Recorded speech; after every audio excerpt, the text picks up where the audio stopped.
नमस्कार, मी प्रज्ञा पोवे। अनमोल रत्न पुरस्कार सोहळा co presented by Indian model group of schools, Madhuri solar, विधिलिखित ज्योतिष कार्यालय, Shri Babasaheb Tapkir education society, Roopmata agrotech private limited, Sainath multistate cooperative credit society, co powered by merit development consultant private limited, defence career academy, associated by Spenka water, Ashok agricultural borewell stimulation services, agricultural development trust Baramati, Rashtriya Chhava संघटना, secure group आणि वास्तू समर्थ या विशेष कार्यक्रमात आपल्या सगळ्यांचं स्वागत। गेल्या काही वर्षांपासून आपण सतत एक वाक्य ऐकलं की महाराष्ट्रातले उद्योग व्यवसाय बाहेरच्या राज्यात गेले, राज्याचा रोजगार दुसऱ्या राज्यांमध्ये गेला आणि त्यावरून अनेक प्रत्यारोप झाले, आरोप झाले, चर्चा झाल्या। ही सगळी नकारात्मकता आपण जर एका बाजूला ठेवली तर आज महाराष्ट्र देशातलं एक उद्योगशील राज्य म्हणून अग्रेसर आहे। देशभरातल्या अनेक मोठ्या उद्योगांची पाळंमुळं याच महाराष्ट्रात रुजलेली आहेत। छोट्या मोठ्या स्टार्टअप पासून ते अगदी बड्या व्यावसायिक साम्राज्यांपर्यंत प्रत्येकाला या महाराष्ट्रानं साथ घातली, आपलंसं केलं आणि साथही दिली। थेट परकीय गुंतवणुकीमध्ये आज महाराष्ट्र पहिल्या क्रमांकावर आहे। सगळ्यात जास्त महसूल हा महाराष्ट्र राज्यातूनच निर्माण होतो आणि आपल्या राज्याला उद्योगशील राज्य म्हणून सातत्यानं पुढे नेण्यामध्ये सध्याचे जे काही राजकीय नेते आहेत, राजकीय महत्त्वाकांक्षा आहे, ती सुद्धा अत्यंत मनापासून प्रयत्न करताना आपल्याला दिसते। Never start a business just to make a money, start a business to make a difference या युक्तीला अनुसरून आज अनेकांनी महाराष्ट्रामध्ये आपापल्या उद्योगांची पायाभरणी केली आणि महाराष्ट्राला उद्योगशील राज्य अशी ओळख मिळवून दिली। त्यापैकीच काही जणांचा, महाराष्ट्राच्या अनमोल रत्नांचा आज आपण पुरस्कार करणार आहोत, त्यांचा सन्मान करणार आहोत आणि या कार्यक्रमाला सुरुवात करत असताना मी एबीपी माझाच्या कार्यकारी संपादक सरिता कौशिक मॅम यांना विनंती करते की त्यांनी या कार्यक्रमाचं प्रास्ताविक करावं।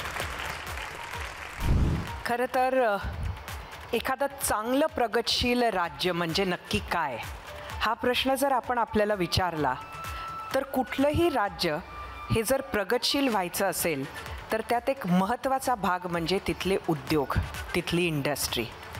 ते राज्य समृद्ध व्हायचं असेल तरी तिथे चांगले उद्योग गरजेचे असतात आणि जर सामाजिकरित्या त्या राज्याला पुढं जायचं असेल तर त्या राज्यातल्या या उद्योगांची एक सामाजिक बांधिलकी असणं सुद्धा अत्यंत गरजेचं असतं। एबीपी माझानं नेहमीच ही सामाजिक बांधिलकी जपलेली आहे आणि त्यातूनच आपण अनेक असे उपक्रम हाती घेतो की जे बातम्यांच्या पलीकडे जातात आणि त्यातीलच एक हा उपक्रम म्हणजे अनमोल रत्न पुरस्कार। महाराष्ट्राच्या कानाकोपऱ्यात असे असंख्य उद्योगपती आहेत की जे सामाजिक बांधिलकी, सामाजिक ध्यान बाळगून आपला उद्योग करत असतात, तिथे रोजगार निर्मिती करत असतात आणि अशा सर्वांचे इथे आज आपण पुरस्कार देऊन सन्मान करणार आहोत। खरं तर एबीपी नेटवर्कनं हा कार्यक्रम नुसता मुंबईतच नाही तर गुजरातमध्ये सुद्धा केला, दिल्लीत सुद्धा केला आणि आज हे दुसरं वर्ष आपण बघतो आहोत। मी आपल्या सर्वांचं एबीपी माझातर्फे स्वागत करते। यानंतर या पुरस्कार सोहळ्याचे प्रमुख पाहुणे राज्याचे महसूल मंत्री चंद्रशेखर बावनकुळे यांना विनंती की आपण व्यासपीठावर यावं आणि त्यासोबतच अभिनेत्री मधुराणी गोखलेलाही विनंती की तिने व्यासपीठावर यावं। आणि यानंतर मी एबीपी माझाचे पॉलिटिकल एडिटर गणेश ठाकूर यांना विनंती करते की त्यांनी व्यासपीठावर यावं आणि राज्याचे महसूल मंत्री चंद्रशेखर बावनकुळे यांचं स्वागत करावं आणि त्यासोबतच सरिता मॅमना देखील विनंती।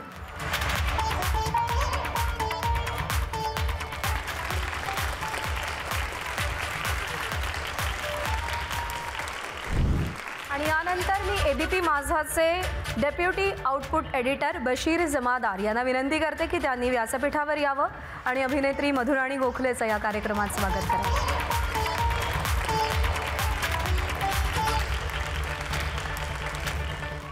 आणि यानंतर आपण पुरस्कार सोहळ्याला सुरुवात करूया। सध्याच्या पिढीला जर योग्य दिशेने न्यायचं असेल तर शालेय जीवनात त्यांची होणारी जडणघडण अत्यंत महत्त्वाची आहे। आणि देशाच्या भावी पिढीच्या उज्ज्वल भवितव्यासाठी इंडियन मॉडेल ग्रुप ऑफ स्कूल्सच्या माध्यमातून अमोल जोशी हे 2002 सालापासून शिक्षण क्षेत्रामध्ये कार्यरत आहेत। या संस्थेनं आजवर अनेक गुणवंत विद्यार्थ्यांना घडवलंय आणि देशाचं भवितव्य उज्ज्वल करण्यामध्ये या संस्थेचा मोलाचा वाटा आहे। मी अमोल जोशींना विनंती करते की त्यांनी व्यासपीठावर यावं आणि आपला पुरस्कार स्वीकारावा।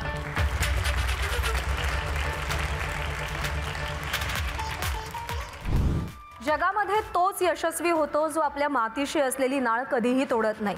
असाच एक शेतकऱ्याचा मुलगा ज्यानं शेतकऱ्यांच्या समस्या समजून घेत आणि भविष्यकालीन गरजांचा वेध घेत माधुरी सोलार या कंपनीची 2000 साली स्थापना केली आणि केवळ भारतातच नाही तर जागतिक पातळीवरती आपला व्यवसाय नेण्यासाठी गेली 25 वर्ष ते प्रयत्नशील आहेत। मी माधुरी सोलारचे CEO संजय देशमुख यांना विनंती करते की त्यांनी व्यासपीठावर येऊन आपला पुरस्कार स्वीकारावा।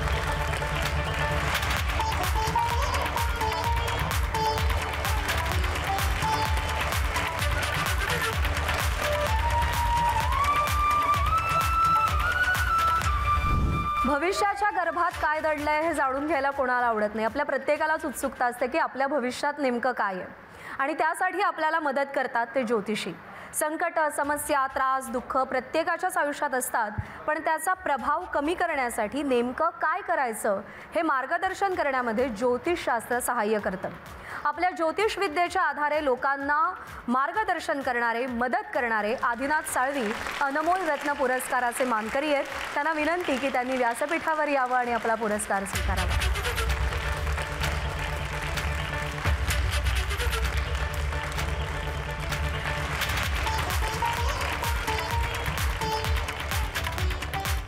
पुढचे पुरस्कार्थी आहेत बाबासाहेब तापकीर एज्युकेशन सोसायटीचे प्रेसिडेंट श्री हेमंत बाबासाहेब तापकीर।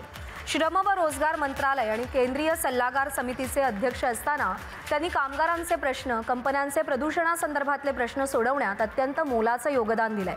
महाराष्ट्र राज्य खादी आणि ग्रामोद्योग मंडळाचे ते सभापती असताना त्यांनी अनेक तरुणांना रोजगाराच्या संधी उपलब्ध करून दिल्यात। मी हेमंत तापकीर यांना विनंती करते की त्यांनी व्यासपीठावर यावं आणि आपला पुरस्कार स्वीकारावा।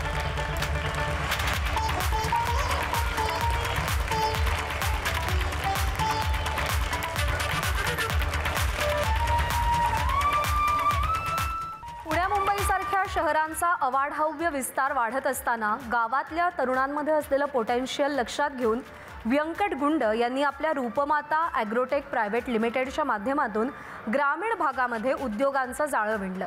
शैक्षणिक संस्था, पतसंस्था, दूध संघ यांच्या माध्यमातून विकासाची गंगा त्यांनी ग्रामीण भागाकडे वळवली आहे। मी विश्वनाथ गुंड, रूपमाता ॲग्रोटेक प्रायव्हेट लिमिटेडचे चेअरमन, त्यांना विनंती करते की त्यांनी व्यासपीठावर येऊन पुरस्कार स्वीकारावा।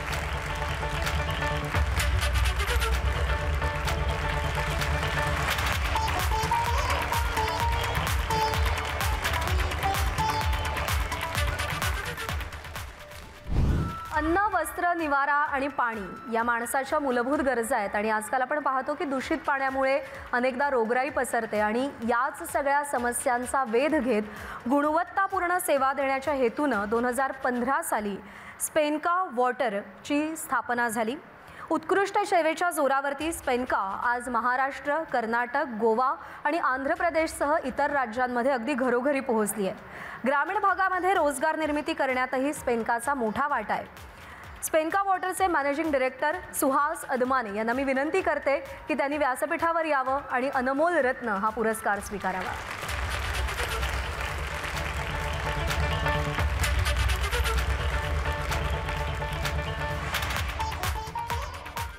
एखाद्या इमारतीचा पुनर्विकास करणं, तिथल्या रहिवाशांशी संवाद साधणं, त्यांना त्यासाठी कन्व्हिन्स करणं हे किती जिकिरीचं असतं हे आपण सगळ्यांनी अनेकदा पाहिलंय। त्यातल्या समस्या किती उभ्या ठाकतात हे सुद्धा आपण सगळ्यांनी पाहिलंय आणि त्याच समस्या हेरून रवींद्र वाशिवले यांना प्रोजेक्ट मॅनेजमेंट कन्सल्टंटची प्रकर्षानं गरज जाणवली आणि त्यातून मेरिट रिडेव्हलपमेंट कन्सल्टंटचा जन्म झाला। सोसायटीतले सदस्य आणि बिल्डर यांच्यातला दुवा बनून आत्तापर्यंत 2500हून अधिक सोसायटीज आणि 1000हून अधिक बांधकाम व्यावसायिकांचा त्यांनी विश्वास संपादन केलाय। मी रवींद्र वाशिवले यांना विनंती करते की त्यांनी व्यासपीठावर येऊन त्यांचा पुरस्कार स्वीकारावा। मेरिट रिडेव्हलपमेंट कन्सल्टंटचे ते डायरेक्टर आहेत।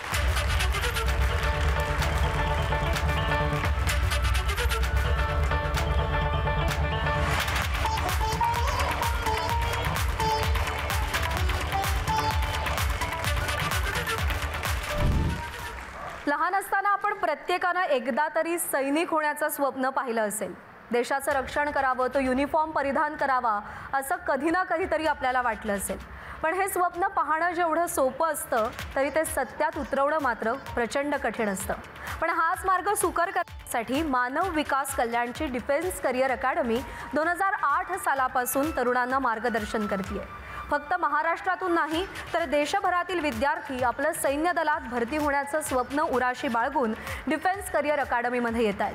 आज DCAचे अनेक विद्यार्थी सैन्य दलामध्ये अधिकारी, डॉक्टर्स, इंजिनियर्स, पायलट म्हणून कार्यरत आहेत. तरुणांच्या स्वप्नांना पंख देणारे DCAचे केदार रहाणे यांना विनंती की त्यांनी व्यासपीठावर यावं, आपला पुरस्कार स्वीकारावा.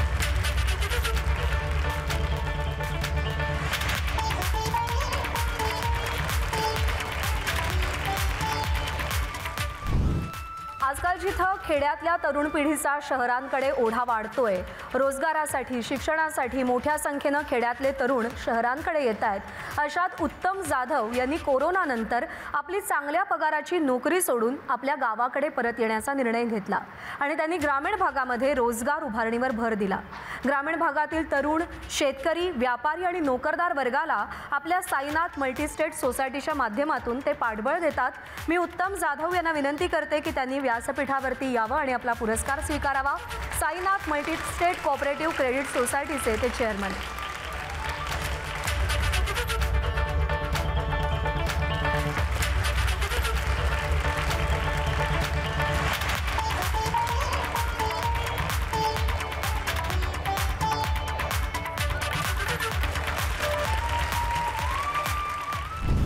कमी झालेली भूजल पातळी, कोरड्या पडलेल्या बोरवेल, पाण्याच्या कमतरतेमुळे करपणारी शेतं, हे चित्र आजकाल जवळपास प्रत्येक उन्हाळ्यात आपल्याला पाहायला मिळतं.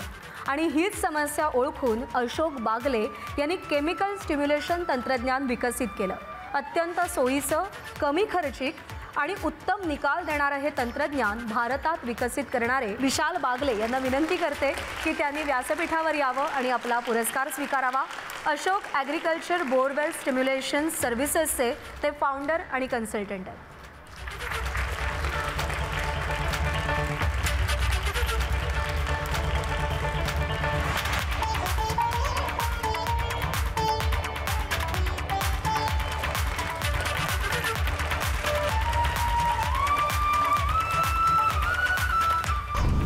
देश हा कृषीप्रधान देश म्हणून ओळखला जातो. आज सगळ्यात प्रयोगशील क्षेत्र कोणतं असं प्रश्न विचारला तर त्याचं उत्तर मिळतं ते म्हणजे कृषी क्षेत्र. आपल्या कल्पकतेच्या आणि प्रयोगशीलतेच्या जोरावर राजेंद्र पवार यांनी कृषी क्षेत्राला नवे आयाम प्राप्त करून दिले. शेती क्षेत्रात त्यांनी केलेल्या प्रयोगांबद्दल बोलायचं झालं तर आजचा वेळ आपल्याला कमी पडेल, त्यामुळे फार त्याचा उल्लेख नाही करत मी. पण पवार आणि शेती, पवार कुटुंब आणि शेती हे नातं फार जुनं आहे. राजेंद्र पवार यांनी आपल्या प्रयोगशीलतेच्या माध्यमातून हे नातं अधिक दृढ केलेलं आहे, ते वृद्धिंगत केलेलं आहे. ॲग्रिकल्चर डेव्हलपमेंट ट्रस्ट बारामतीचे चेअरमन राजेंद्र पवार यांना विनंती की त्यांनी व्यासपीठावर यावं आणि आपला पुरस्कार स्वीकारावा.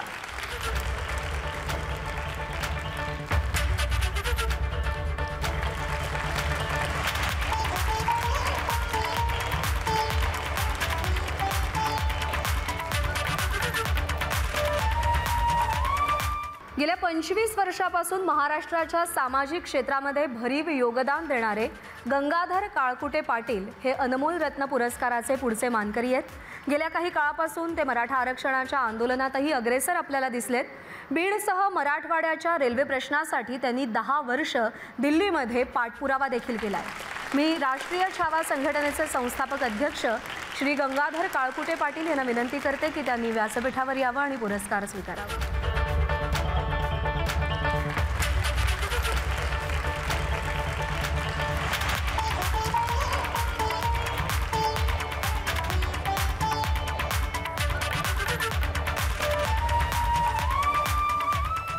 यात्रा, जत्रा आणि आध्यात्मिक उत्सवांसाठी आपला महाराष्ट्र आणि आपला देश प्रसिद्ध आहे.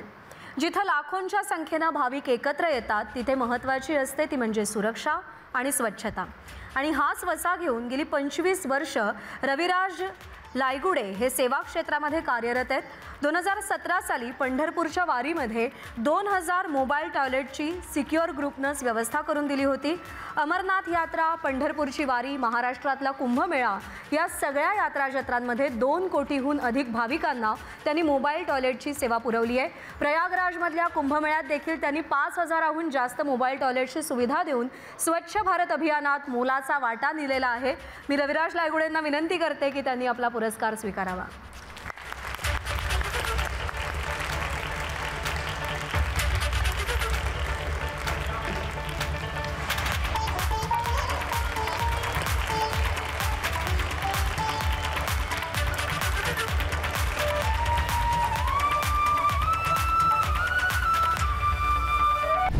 आणि यानंतर आपण पुढच्या पुरस्काराकडे वळूयात. एखादी वास्तू एखाद्या कुटुंबाला लाभते किंवा लाभत नाही अशी वाक्य आपण अनेकदा ऐकली असतील. या सगळ्यामध्ये ती वास्तू लाभण्यामध्ये महत्त्वाची असते ती म्हणजे वास्तुरचना. सिव्हिल इंजिनियर असलेले सिद्धराम साठे हे मॉडर्न कन्स्ट्रक्शन आणि भारतीय वास्तुशास्त्राचा समन्वय साधून इंडस्ट्रियल प्रोजेक्ट्स, फॅक्टरीज, रहिवासी वास्तू, विश्वविद्यालय आणि 5 स्टार हॉटेल मालकांना मार्गदर्शन करतात. मी वास्तू समर्थचे फाउंडर सिद्धराम साठे यांना विनंती करते की त्यांनी व्यासपीठावर यावं आणि आपला पुरस्कार स्वीकारावा.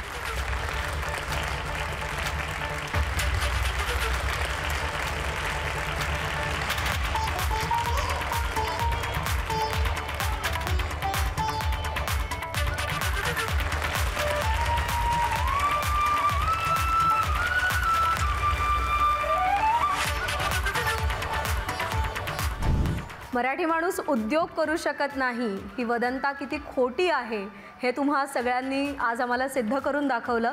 अनमोल रत्न पुरस्काराचे जे सगळे मानकरी आहेत त्यांचे पुन्हा एकदा मनापासून अभिनंदन आणि आज इथे पुरस्कार स्वीकारण्यासाठी आलात त्याबद्दल आभार. आणि यानंतर मी मधुराणी गोखले यांना विनंती करते की त्यांनी आपलं मनोगत व्यक्त करावं.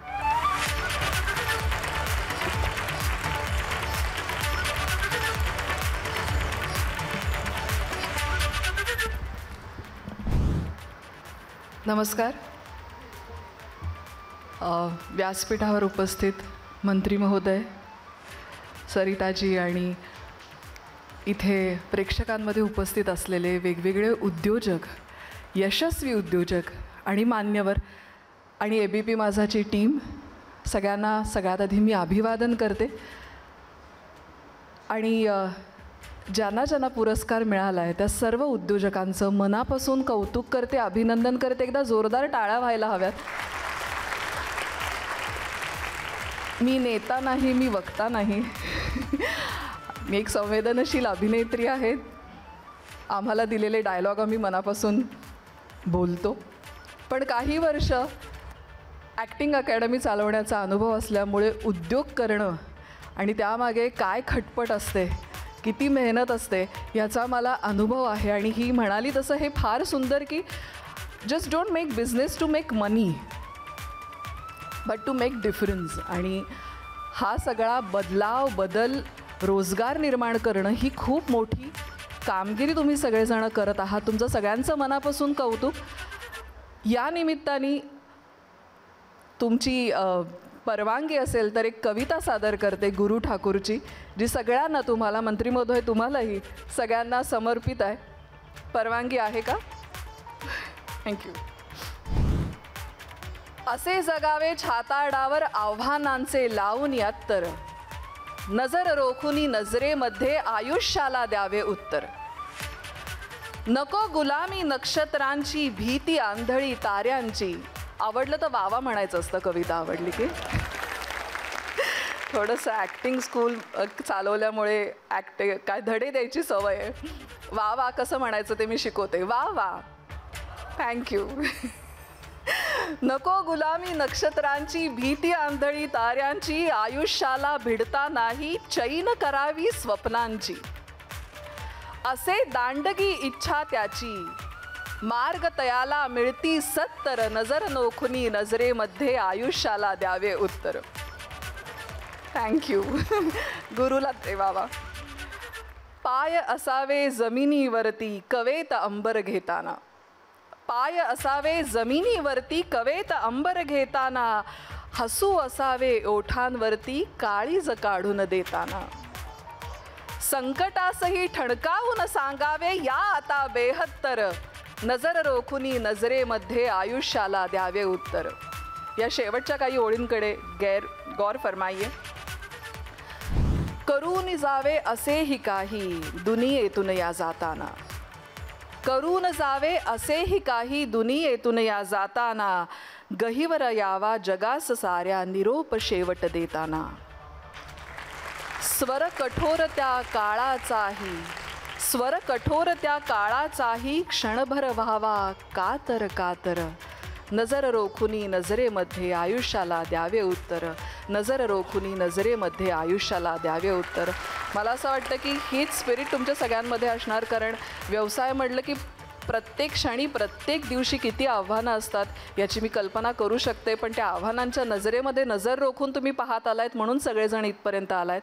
तर मनापासून कौतुक आणि ABP माझाचे आभार की इतक्या छान सोहळ्याला मला आज मंत्री महोदयांबरोबर ते पुरस्कार वितरण करण्यासाठी आमंत्रित केल्याबद्दल थँक्यू.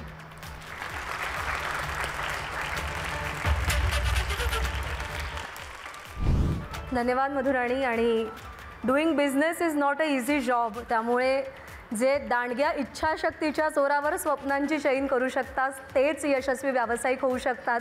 आणि असेच यशस्वी व्यावसायिक अनमोल रत्न पुरस्काराचे मानकरी ठरतात. यानंतर मी राज्याचे महसूल मंत्री चंद्रशेखर बावनकुळे यांना विनंती करते की त्यांनी मनोगत व्यक्त करावं. ABP माझा या देशातील आणि राज्यातील अग्रगण्य आपल्या नेटवर्कनी आज अनमोल रत्न कार्यक्रम आणि पुरस्कार सोहळा या ठिकाणी आपल्या सर्वांसमोर आणला आहे, महाराष्ट्रासमोर आणला आहे. मी आपल्या उद्योगाच्या माध्यमातून समाजाला आणि समृद्ध आणि संपन्न करणाऱ्या उद्योजकांच्या या सत्कार सोहळ्याला सर्वप्रथम मला निमंत्रित केल्याबद्दल मी आपल्या ABP माझाच्या कार्यकारी संपादक सरिता कौशिकजी आणि आमचे ABP नेटवर्कचे उपाध्यक्ष श्री राजीव खांडेकरजी यांचं सर्वप्रथम मनापासून आभार मानतो, त्यांचं अभिनंदनही करतो. या कार्यक्रमाला आपल्या सरिता कौशिकजी, मधुराणी गोखलेजी, ज्यांना पुरस्कार मिळाला असे Amol Joshiji, Sanjay Deshmukhji, Avinash Salviji, doctor Hemant Tapkirji, advocate Venkat Gundji, Uttamraj Jadhavji, advocate Ravindra Washivaleji, doctor Kedar Rahane, Suhasji Adamane, Vishalji Bagade, Rajendraji Pawar, Gangadharraoji Kalkute Patil, Raviraj Laygude, Siddharam Satheji आणि सर्व उपस्थित उद्योजकाचा परिवार, उपस्थित बंधू भगिनींना या ठिकाणी शुभेच्छा देतो. खरं तर महाराष्ट्रामध्ये उद्योजक आज अत्यंत अग्रगण्य आणि अग्रगण्य महाराष्ट्राकरता महत्त्वाची भूमिका आपण सर्व करतो आहे. ABP माझ्याने जेव्हा हा कार्यक्रम माझ्यासमोर आणला आणि मला निमंत्रित केला तेव्हाच मला अभिमान वाटला की महाराष्ट्रातील जे मीडियम क्लास आणि अग्रेसर आहे त्यातून काही नावं काढायची आणि अशा उद्योजकांना राज्यातला अग्रगण्य उद्योजक करण्याकरता त्यांच्यामध्ये नवीन चेतना निर्माण करावी, नवीन ऊर्जा निर्माण करावी आणि क्रमांक 1चे उद्योजक होण्याकरता आपल्या सर्वांना प्रचंड या कार्यक्रमातनं पुरस्कार देऊन आपल्याला पुढं नेण्याचा प्रयत्न ABP माझ्यानी केला आहे. खरं तर हा उपक्रम अत्यंत महत्त्वाचा आणि या राज्याकरता आनंददायी असा या ठिकाणी हा पुरस्कार आहे. खरं तर आपला महाराष्ट्र हा मॅग्नेटिक महाराष्ट्र आहे. महाराष्ट्रासोबत मॅग्नेटिक महाराष्ट्र होतो आहे आणि आपल्या महाराष्ट्राच्या जे धोरण आहे ते अनादिकालापासनं म्हणजे आपण इंग्रजाचा काळ घेतला, त्यापूर्वीचाही काळ घेतला, या काळात या देशाचा इतिहास आहे की उद्योजकांना खूप ताकद त्या ठिकाणी या महाराष्ट्रामध्ये आणि देशामध्ये मिळाली आहे. पण महाराष्ट्राचं उद्योग धोरण हे सुरुवातीपासूनच उद्योगस्नेही आहे आणि म्हणून कुठलंही सरकार आलं तरी उद्योजकांना जास्तीत जास्त महाराष्ट्राचा सरकारचा हातभार लागला पाहिजे आणि त्याकरता आपलं सरकार नेहमीच काम करत असतं. खरं तर महाराष्ट्र आता इंडस्ट्रीयल पॉवर हाऊसही या ठिकाणी होतो आहे आणि आज देशामध्ये क्रमांक 1चं औद्योगिक राज्य म्हणून आपल्या महाराष्ट्राला आता पुढं नेण्याचं काम आपल्यासारखे उद्योजक करत आहेत. खरं तर आपण म्हणतो राकट देशा कणखर देशा, अशा सोबतच खऱ्या अर्थाने आता या उद्योगामध्ये उद्योगाच्या देशा असंही म्हणण्याचं आता आपल्याला एक मोठं या ठिकाणी योगदान आपल्या माध्यमातून आपल्या सर्वांच्या पुढाकाराने लाभतं आहे. ही महाराष्ट्राकरता आनंदाची बाब आहे. खरं तर महाराष्ट्राची भक्ती चळवळ, सहकार चळवळ यासारख्या अनेक विधायक चळवळी ज्या आहेत, या चळवळीमध्ये आता उद्योगाची चळवळसुद्धा आता पुढाकार घेते आहे आणि म्हणून आपल्या सर्वांना पुढच्या काळामध्ये खूप मोठं भविष्य आहे. खरं तर आपला महाराष्ट्र जसा उद्योजकासाठी ओळखला जातो, तसा हा महाराष्ट्र नामवंत दानशूर राष्ट्रस्वाभिमानी उद्योगपतीमुळेही आता ओळखला जायला लागला आहे. आपल्यासारखे उद्योजक जे या ठिकाणी आज ज्या पद्धतीनं काम आपण केलं आहे, मला सरिताताईंनी सांगितलं एक चांगली फिल्म आम्ही तयार केली आहे तुमच्या सर्वांच्या व्यवसायावर आणि ती काही काळाने येणार आहे.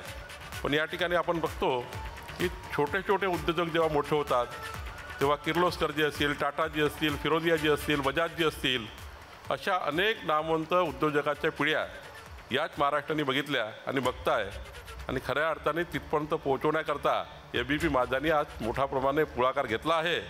खरं तर आपल्या सर्वांच्या जीवनामध्ये हा पुरस्कार खूप त्या ठिकाणी पुढे नेल्याशिवाय राहणार नाही.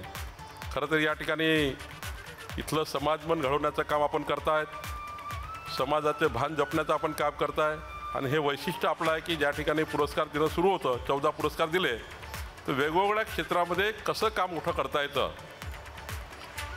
वास्तुशास्त्रज्ञसुद्धा कसा मोठा उद्योजक होऊ शकतं, या ठिकाणी अशा या कार्यक्रमातून आपल्याला पुढं या ठिकाणी दाखवलं आहे.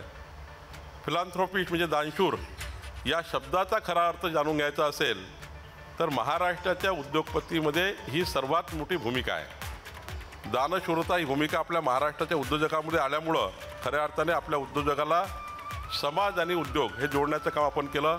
CSR ॲक्टिव्हिटीच्या माध्यमातून आपण खूप ॲक्टिव्हिटी करत राहतो.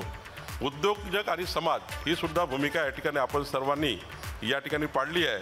खरं तर म्हणून या कार्यक्रमाचं म्हणजे सामाजिक दायित्व आहे, उद्योजक आहे आणि म्हणूनच तुम्हाला ABP माझानी अनमोल रत्न ठरवलं आहे असं या ठिकाणी मला आवर्जून या ठिकाणी उल्लेख करायचा आहे.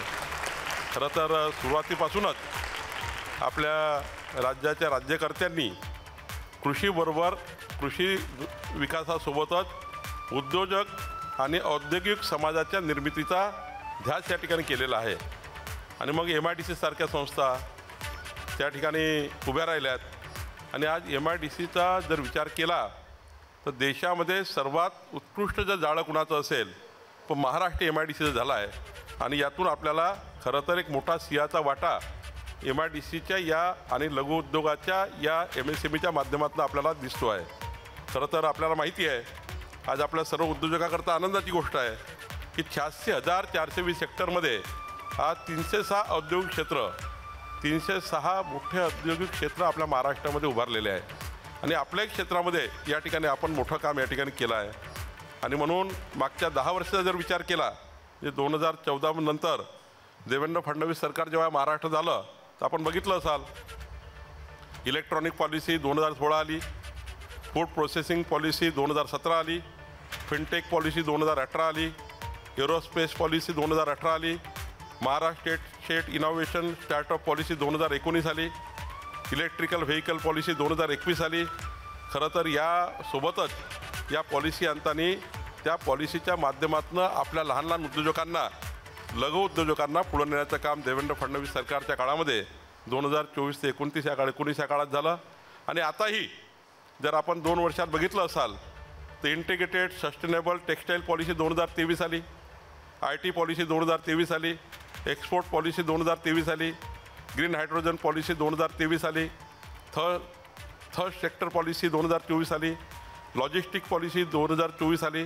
अशा एकूण असे खूप पूरक धोरणं आलेत ज्यातनं आता आपल्याला या महाराष्ट्राला पुढे नेण्याचं काम या ठिकाणी आपलं होतं आहे. आणि खऱ्या अर्थाने मला तर अभिमान आहे की ABP माझाच्या माध्यमातून या सर्व पॉलिसीचा ज्या ज्या उद्योजकांनी फायदा घेतला आहे त्या सर्व उद्योजकांना या ठिकाणी पुरस्काराने मान्यता देऊन त्यांना पुढे नेण्याचा प्रयत्न आपण या ठिकाणी होतो आहे. खरं तर राज्याच्या उद्योगासाठी पूरक अशा प्रकारची इकोसिस्टीम सरकारच्या माध्यमातून करणं सुरू झालं आहे आणि म्हणून बदलत्या काळाचा विचार केला तर उद्योग क्षेत्रामध्ये फार मोठे बदल आणि पुढच्या काळात चांगले धोरणं हे येण्याचा या ठिकाणी मोठा काळ पुढं आहे. पुढच्या काळाची जी धोरणं येणार आहे ते धोरणं अत्यंत प्रभावी असणार आहे आणि केवळ धोरणच नाही याची प्रभावी अंमलबजावणी महाराष्ट्राच्या सरकारनं केली पाहिजे आणि त्यांनी जनतेने आणि उद्योजकांनी फायदा घेतला पाहिजे याकरता आपण काम करतो आहे. खरं तर MSME आहे, IT आहे, मॅन्युफॅक्चरिंग आहे, फार्मा आहे, अशा विविध क्षेत्रामध्ये मोठ्या प्रमाणात प्रोत्साहन पुढच्या काळात देण्याचं काम महाराष्ट्राचं सरकार करतं आहे. आपण ऊर्जा खाते बघा, या ऊर्जा खात्याने मोठा विक्रम करण्याचं काम पुढं सुरू केलं आहे. आज मला मान्य आहे की उद्योजकांना वीज फार महाग पडतं, पण आता तर ज्या पद्धतीने आपण, कारण वीज का महाग पडतं तर शेतकऱ्यांना आपल्याला सबसिडी वीज द्यावं लागतं, ती सबसिडी तुमच्याकडनं वसूल करावी लागतं, क्रॉस सबसिडी घ्यावं लागतं म्हणून वीज महाग आहे. पण माननीय देवेंद्र फडणवीस सरकारने जे धोरण आणलं आहे की यानंतर पुढच्या 3 वर्षामध्ये महाराष्ट्रातले सर्व शेतकरी, सरिताताई, संपूर्ण शेतकरी हे आता सोलर ऊर्जेवर शिफ्ट होणार आहे आणि मग जेव्हा सोलर ऊर्जेवर शिफ्ट होतील तेव्हा पुढच्या 3 वर्षानंतर जेव्हा नवीन टेरिफ येतील त्या टेरिफमध्ये तुम्हाला आता विजेचे रेट कमी होण्याची घसरण सुरू झालेली दिसेल आणि पुढच्या 5 वर्षामध्ये देशातली सर्वात स्वस्त वीज कुठे असेल तर या महाराष्ट्र राज्यामध्ये असेल, अशी भूमिका आपण या ठिकाणी घेतली आहे. खरं तर D+ भागामध्ये आपण विजेला सबसिडी देतोच आहे. विदर्भ मराठवाड्यामध्ये विजेला सबसिडी आपण देतो आहे, ती उद्योजकाला देतो आहे. कारण आता उद्योजकाला या ठिकाणी प्रचंड मजबूत करणे ही महाराष्ट्र सरकारची त्या ठिकाणी जबाबदारी आहे. आणि म्हणून राज्यामध्ये मुंबई असेल, नवी मुंबई असेल, पुणे असेल, पिंपरी चिंचवड असेल, नाशिक असेल, छत्रपती संभाजीनगर असेल, या ठिकाणी उद्योजकाकरता ग्रोथ सेंटर सुरू होत आहे. तेवढी जितकी काही मोठी ग्रोथ करता येईल तेवढी ग्रोथ करण्याचं काम पुढच्या काळामध्ये करण्याचा निर्णय महाराष्ट्र सरकार घेत आहे. आणि ग्रोथ सेंटर डेव्हलप झाले की त्या ठिकाणी मराठवाडा असेल, विदर्भ असेल, उत्तर महाराष्ट्र या ठिकाणी मोठं काम उभं होणार आहे. आणि मग जे आपण वारंवार म्हणतो की राज्याबाहेर आपले उद्योग चालले, मग आपण हे म्हणतो की रोजगार इथं मिळत नाही. खरं तर पुढच्या 3 वर्षानंतर, 4 वर्षानंतर मला या ठिकाणी आवर्जून सांगायचं वाटतं की एकही उद्योजक, जे काही उद्योग देशामध्ये येतील सर्वात जास्त महाराष्ट्र येतील आणि एकही बेरोजगार हा रोजगाराशिवाय वंचित राहणार नाही याची काळजी महाराष्ट्र सरकारने घेतली आहे. त्याकरता आपण पुढे जातो आहे. खरं तर धोरणकर्त्याची प्रबळ इच्छाशक्ती आहे आणि त्याला उद्योगपतीची मिळणारी साथही आहे. तुमच्यासारख्या व्यक्तिमत्वाची साथ जर महाराष्ट्र सरकारसोबत नसेल तर महाराष्ट्र सरकारही पुढं काही फार करू शकणार नाही. आणि म्हणून या महाराष्ट्राच्या उद्योजकांनी महाराष्ट्र सरकारसोबत मिळून काय काय नवीन केलं पाहिजे, काय काय त्या ठिकाणी आपण ॲडमिनिस्ट्रेटिव्ह सपोर्ट तुम्हाला काय मिळाला पाहिजे याकरताही तुमच्या अनेक सूचनाची गरज महाराष्ट्र सरकारला आहे. असं नाही की सरकारला सारं समजतं. तुमच्यासारख्या व्यक्तिमत्वात काही सूचना आल्या तर महाराष्ट्र सरकार पुढे जाऊ शकतं. मला अभिमान आहे आपल्या राज्याचे मुख्यमंत्री देवेंद्र फडणवीसजी यांच्या डोक्यामध्ये 24 तास औद्योगिक महाराष्ट्र व्हावा याकरता काम सुरू आहे.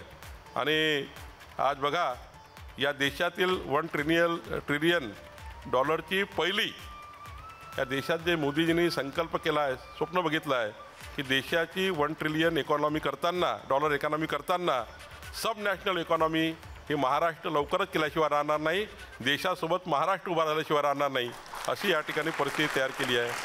देवेंद्रजीच्या नेतृत्वामध्ये अनेक गोष्टी या ठिकाणी होणार आहे, पण परकीय गुंतवणूक आकर्षित करण्याचं कामही सुद्धा या महाराष्ट्रामध्ये मोठ्या प्रमाणात होत आहे.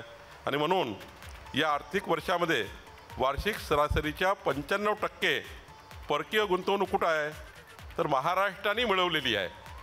एकूण परकीय गुंतवणुकीच्या 95% कुठं गुंतवणूक आहे तर महाराष्ट्रामध्ये आहे, कारण महाराष्ट्र हा पुढं जातो आहे. आणि म्हणून परकीय गुंतवणुकीमध्ये सुद्धा महाराष्ट्र या ठिकाणी जातो आहे. आणि या ठिकाणी मला ABP माझ्या माध्यमातून एवढंच सांगायचं आहे की उद्योजकाच्या गुंतवणुकीमध्ये जसं महाराष्ट्र समोर जातो आहे तरी आपल्या सर्वांना समोर जाण्याची आपल्याला आता गरज आहे. आज देवेंद्रजी बघा, आज इकडे ABP माझाचा कार्यक्रम सुरू आहे आणि ज्या विषयाचा कार्यक्रम आहे अनमोल रत्न तुम्हाला गौरवण्याचा, अशाच वेळी माननीय देवेंद्रजी दावोसमध्ये महाराष्ट्रामध्ये प्रचंड गुंतवणूक आणण्याकरता व्यस्त आहेत आणि करार आणि करार करार आणि करार महाराष्ट्रातील उद्योग येण्याकरता करताय. इकडं कार्यक्रम सुरू आहे, तिकडे करार सुरू आहे. यापेक्षा काही चांगला त्या ठिकाणी वेळ राहू शकत नाही. आणि काय काय करार होत आहे ते पटापट महाराष्ट्राला दिसत आहेत. महाराष्ट्राच्या संपूर्ण सिस्टीमवर ते त्या ठिकाणी अपलोड होतात आहे. खरं तर हे एक मोठा योग आहे आणि म्हणून मी या ठिकाणी खरं तर आपल्याला आश्वस्त करतो की आपण उंच भरारी घ्या. ABP माझाने तुम्हाला खऱ्या अर्थाने पुढं अजून एक पाऊल टाकण्याकरता या ठिकाणी बोलवलं आहे, याकरता पुरस्कार दिला आहे. खरं तर मला ABP माझाचे खूप खूप अभिनंदन करायचं आहे. पत्रकारितेसोबतच ABP माझा अशा नाविन्यपूर्ण उपक्रमाचे कायम आयोजन करत असतं. समाजाच्या उभारणीमध्ये आणि जळगणनीमध्ये मोलाचे योगदान हे खरं तर जसं उद्योजकाचं आहे तसंच ABP माझाचं आहे. आणि खरं तर ABP माझाने आपला सर्वांचा सत्कार करणे हे खरं तर फार स्तुत्य आहे, उपक्रम आहे. न्यूज चॅनलचं म्हणून ABPचं काम फार मोठं आहे, ते राज्यात अग्रेसर आहे, देशात अग्रेसर आहे. पण अशा उपक्रमाच्या माध्यमातून महाराष्ट्राला मजबूत करण्यासाठी, महाराष्ट्र एकसंघ करण्याकरता, सर्व समाजाला सर्व धर्माला न्याय देऊन समाजाच्या शेवटच्या व्यक्तीचं कल्याण करण्याचं काम कुणी करत असेल ते ABP माझा करताय, याचासुद्धा आपल्या सर्वांना अभिमान आहे. आणि म्हणून एकच शेवटचं बोलतो, कारण शेवटी आपला महाराष्ट्र आहे. या महाराष्ट्राला मजबूत करण्याची आपली सर्वांची भूमिका आहे. आणि मग महाराष्ट्राबद्दल काय सांगायचं, आपल्या राज्याबद्दल काय सांगायचं. आपल्या ताईने फार चांगली कविता या ठिकाणी सांगितली आहे, त्या कवितेतून आपल्याला ऊर्जा मिळाली आहे. पण आता आपल्याला महाराष्ट्र मजबूत कसा होतो आहे, तो कसा करायचा आहे. तर महाराष्ट्र म्हणजे सर्वाधिक राष्ट्रीय सकल उत्पन्न. महाराष्ट्र म्हणजे सर्वाधिक राष्ट्रीय सकल उत्पन्न. महाराष्ट्र म्हणजे थेट परकीय गुंतवणुकीत सर्वाधिक वाटा असलेलं राज्य. महाराष्ट्र म्हणजे सर्वाधिक दरडोई उत्पन्न असलेलं राज्य. महाराष्ट्र म्हणजे उत्पादनामध्ये अग्रेसर राज्य. महाराष्ट्र म्हणजे निर्यातीत अग्रेसर राज्य. महाराष्ट्र म्हणजे समृद्ध पायाभूत सुविधाकरता अग्रेसर राज्य. आणि महाराष्ट्र म्हणजे सर्वोत्कृष्ट गुणवत्तेचं मनुष्यबळ असलेलं राज्य. असा या महाराष्ट्राचा गौरव आपण या ठिकाणी करू शकतो. मी या ठिकाणी पुन्हा एकदा ABP माझाच्या या स्तुत्य उपक्रमाचं हृदयापासून स्वागत करतो आणि मला या ठिकाणी बोलल्याबद्दल ABP माझाचे खूप खूप सरताते आपले धन्यवाद व्यक्त करतो. आणि यानंतर मी ABP माझाच्या कार्यकारी संपादक सरिता कौशिक मॅम यांना विनंती करते की त्यांनी आजच्या कार्यक्रमाचं आभार प्रदर्शन करावे.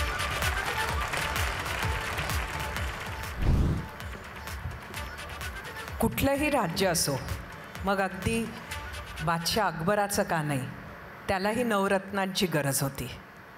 आजच्या महाराष्ट्राला अनमोल रत्नांची गरज आहे. खरं तर अनमोल रत्नच हे पुरस्कार कोणाच्या हस्ते द्यावे हा प्रश्न आमच्यासमोर होता.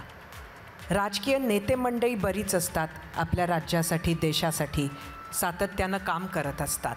पण त्यातील काही लोक अशी असतात की ज्यांना सामाजिक सांस्कृतिक भानसुद्धा खूप असतं, खूप मोठं असतं. आणि हे भान चंद्रशेखर बावनकुळे यांना आहे. मी नागपूरची आहे आणि त्यामुळे मी ते जवळून पाहिलेलं आहे. ज्या पद्धतीनं त्यांनी नागपूरच्या महालक्ष्मी देवस्थानाचा संपूर्ण विकास केला आहे, त्यामुळे त्यांनी एक बिझनेसचं क्लस्टरच तिथे निर्माण केलं आहे. जे आपण आजकाल उद्योग म्हटलं की क्लस्टरबद्दल ऐकत असतो आणि एक संपूर्ण टुरिझमसाठी पूरक असं क्लस्टर त्यांनी तिथे निर्माण केलं आहे. ते स्वप्रेरणेतून त्यांनी केलं असं खरं तर म्हणायला पाहिजे, कारण अनेक वर्षांच्या तपस्येनंतर ते त्यांना साध्य झालेलं आहे.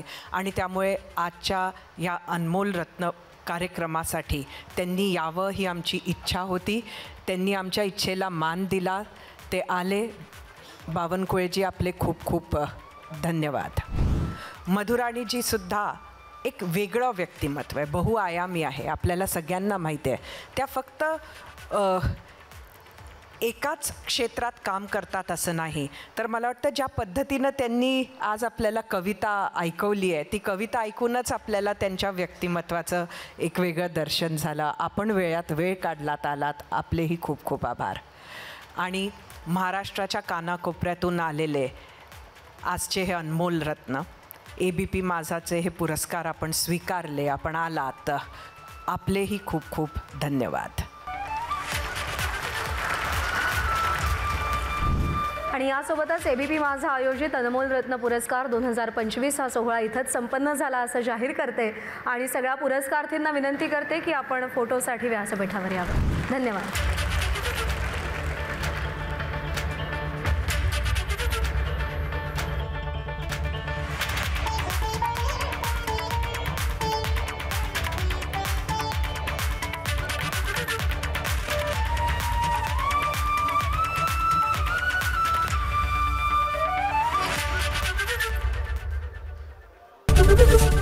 ABP माझा, उघडा डोळे बघा नीट.